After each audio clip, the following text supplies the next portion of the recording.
Gracias, Florencia, y a todo el equipo. Este, Agradezco yo, soy el agradecido por estar en este espacio que no me corresponde. Soy psicólogo y entiendo poco de redes sociales y poco de computación. Ahí está la prueba que me tardé tanto en entrar a la sala. Pero tengo muchas ganas de compartir este primer acercamiento que tengo hacia el análisis de las redes sociales y su relación con el comportamiento suicida.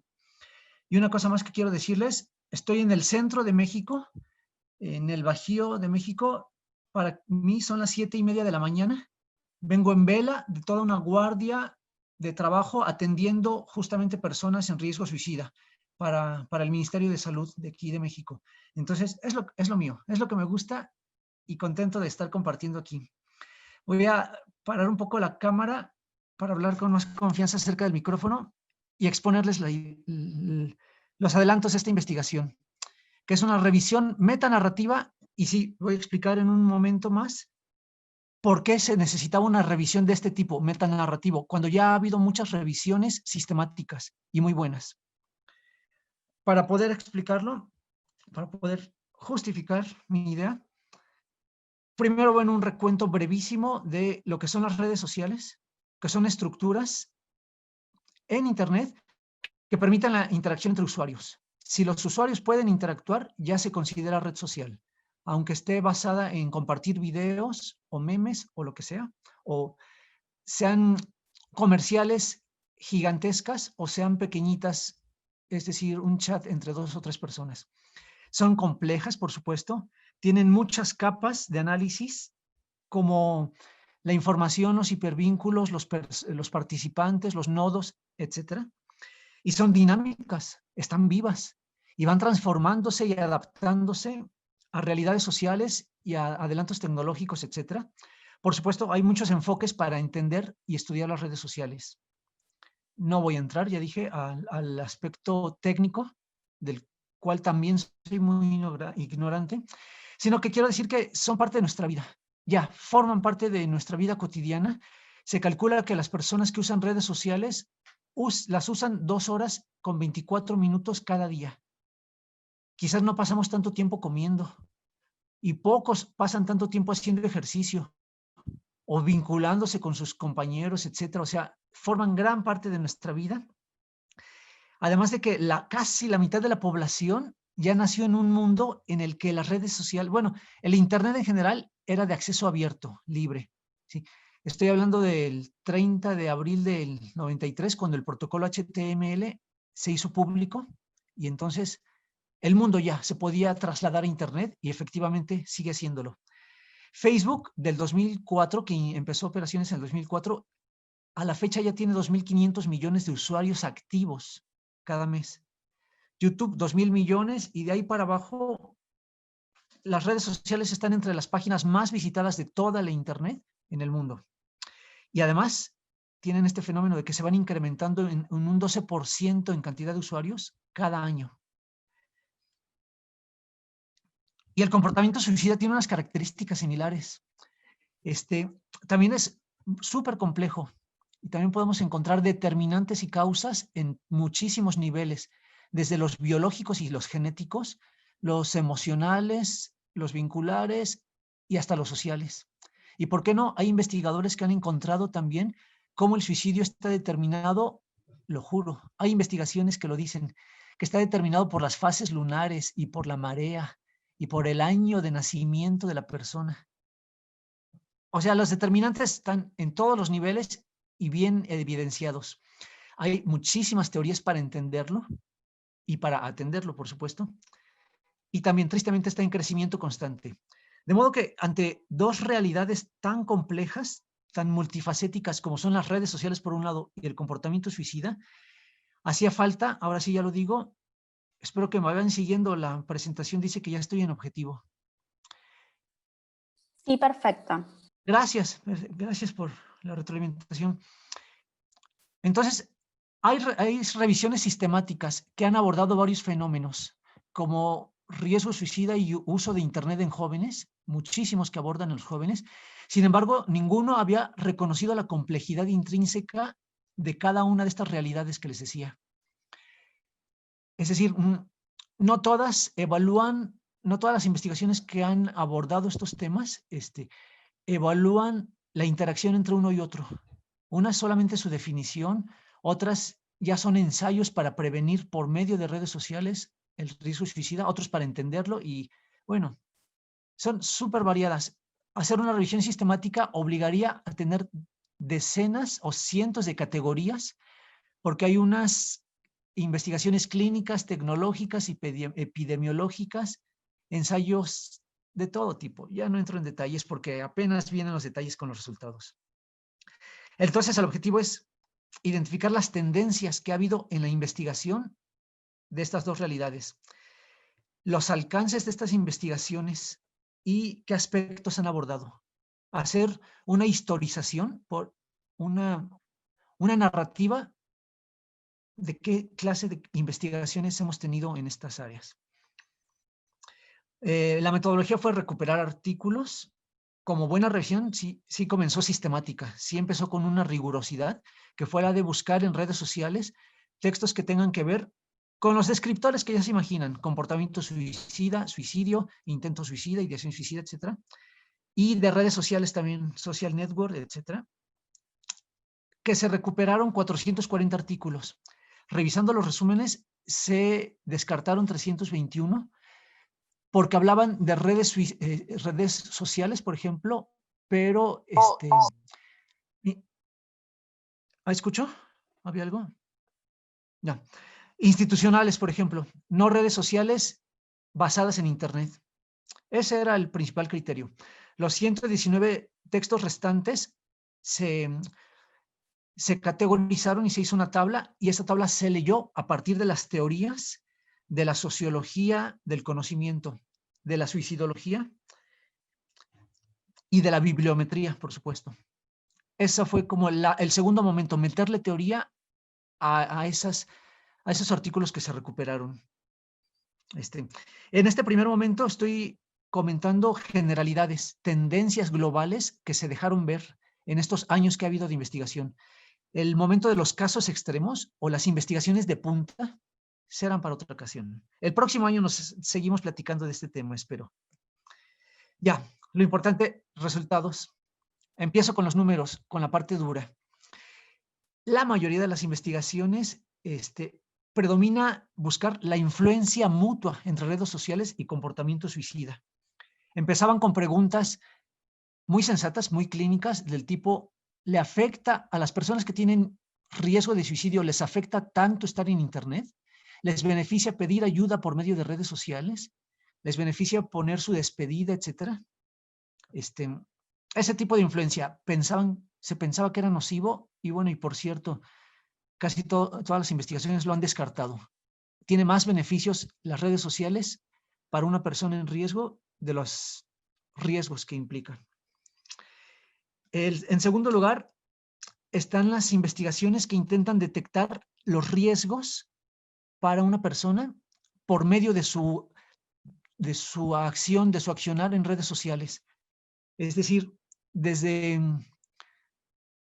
lecturas antropológicas o psicológicas de cómo escribe la gente, si es riesgo real o no y qué hacer al respecto, cuando alguien está despidiéndose, digamos, por medio de redes sociales, hasta, por supuesto, las más modernas, que tienen que ver con aprendizaje de máquinas o inteligencia artificial y logaritmos, no sé cuál es el término correcto técnico en español, machine learning, para detectarlo masivamente y automáticamente por medio de los tweets o hasta de los memes que comparte la gente. Hay una investigación bien interesante que hace un estudio serio de los memes para identificar cuándo estás bromeando y cuándo de veras debes preguntarle a la gente, oye, ¿estás pensando en suicidarte? Porque estos chistes ya están muy subidos de tono.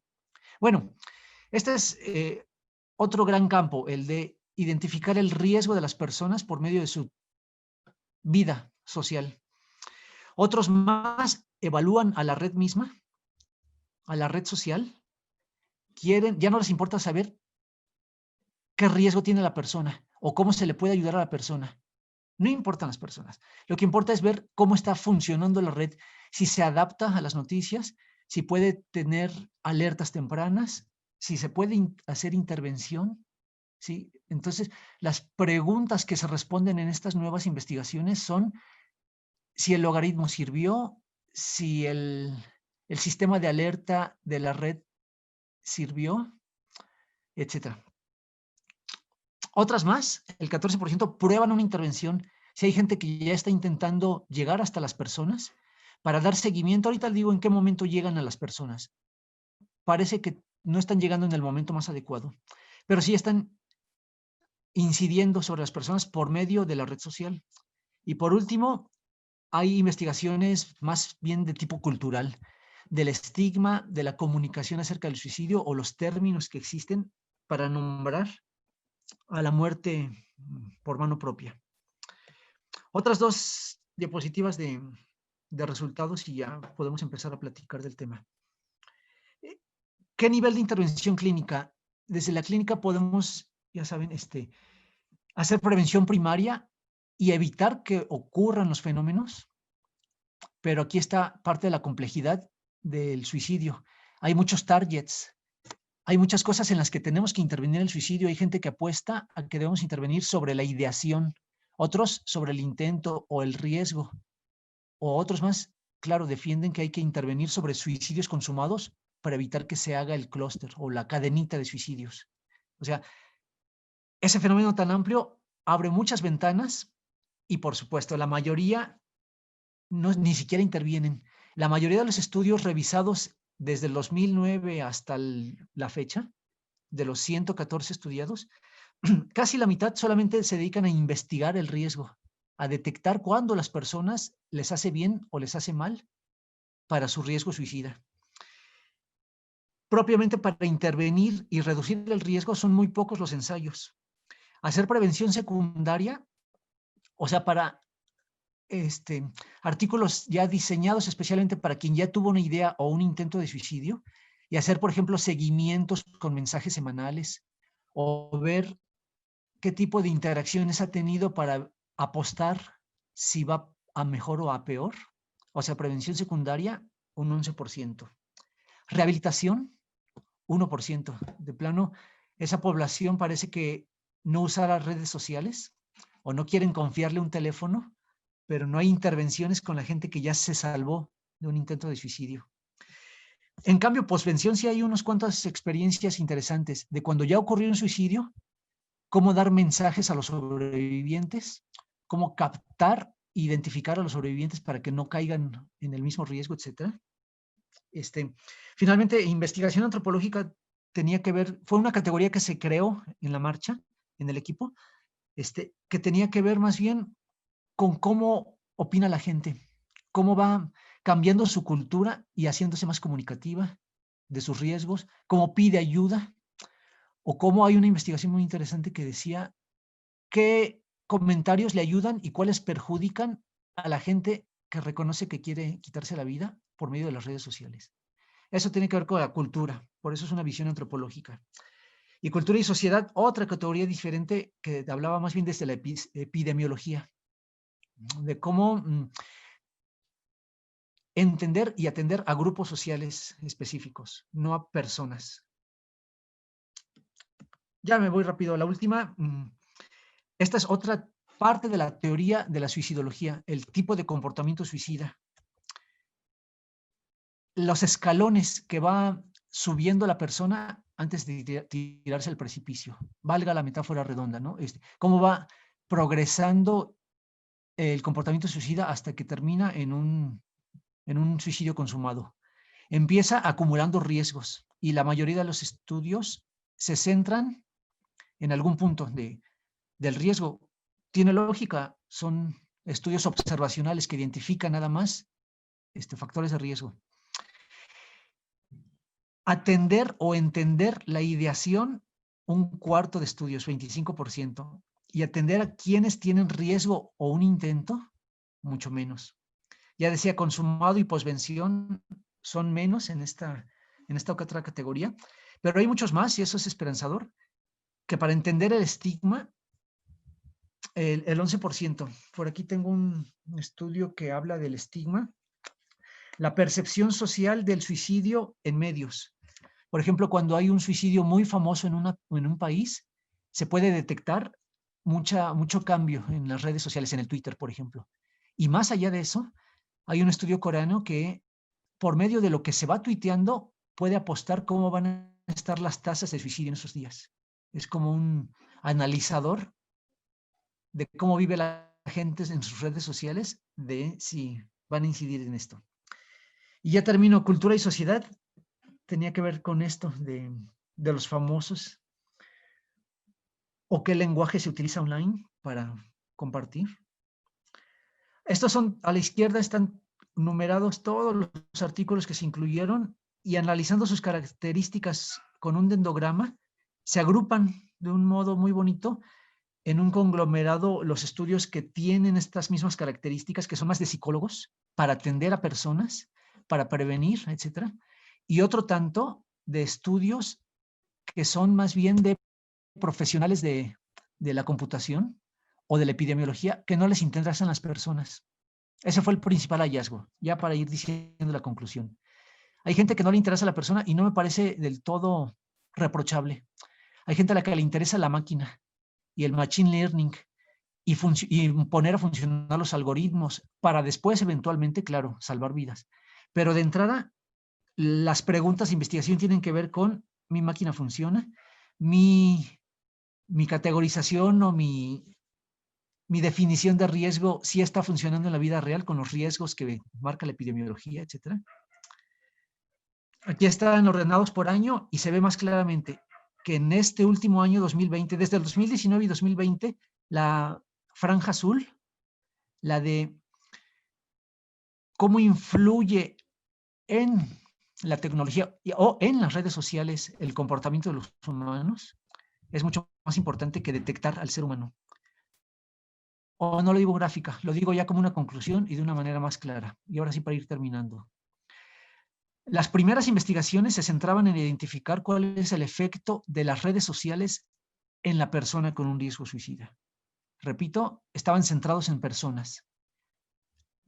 Investigaban a personas, encuestaban a personas y daban seguimiento a casos particulares.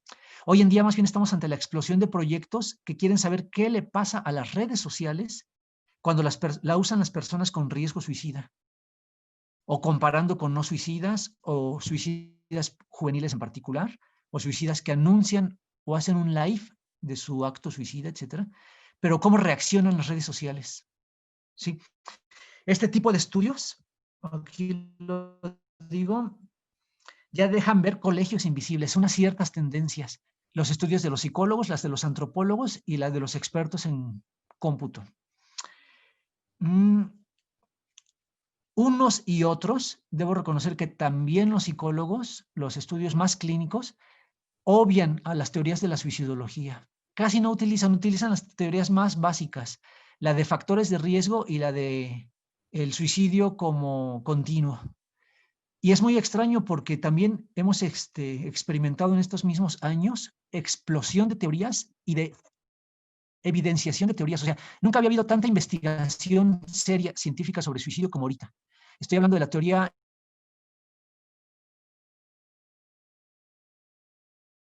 personal del suicidio de Thomas Joyner, o la más reciente, son de medio Europa, no puedo pronunciar sus apellidos. Pero pues hay muchas investigaciones y no se usan sus teorías. Es muy empírica todavía desde las redes sociales. Se notan otras tendencias. Australia, enfocado con muchísimos proyectos, es el país que más proyectos tiene y enfocados a la prevención, sí, muy clínicos. Asia, enfocados al control social, muy tecnológicos. Y las investigaciones más recientes, más las que tienen que ver de cómo funciona la red social, están integradas por personas de varios países. Son equipos multidisciplinarios súper interesantes que van viendo una y otra tecnología. Alguien tiene que responder a esta pregunta. Es la última diapositiva. ¿Acaso se está abandonando el anhelo de atender y entender a las personas a favor del anhelo de entender cómo funciona una red social? ¿O a quién está sirviendo este tipo de tecnologías? Porque no podemos confiar en Facebook, ¿verdad? Hay un par de investigaciones que se incluyeron en esta revisión, cuya autoría es Facebook. Entonces, podemos confiar en una institución dedicada a hacer dinero, a que estudie también el suicidio. ¿Está orientada al bienestar y al ser humano? Esas preguntas quedan pendientes, hace falta darle más vueltas a estos datos, pero ya se empiezan a ver algunas conclusiones que intenté compartir ahorita y ahora sí guardo silencio por si hay un diálogo. Voy a abrir el chat por si hay preguntas o también espero la moderación Sí, que Daniel. venga. Desde ya agradezco la atención. No, muchísimas gracias, los agradecimos somos nosotros, sobre Ya todo estoy por el viendo. cambio de horario, que nos acaba de decir Daniel que en México es muy temprano, así que te agradecemos desde ya. Hay 2 preguntas en el chat. Empecemos por la primera, que es de Julián Sánchez Viamontes, que dice: ¿qué herramientas de monitoreo en redes utilizarías?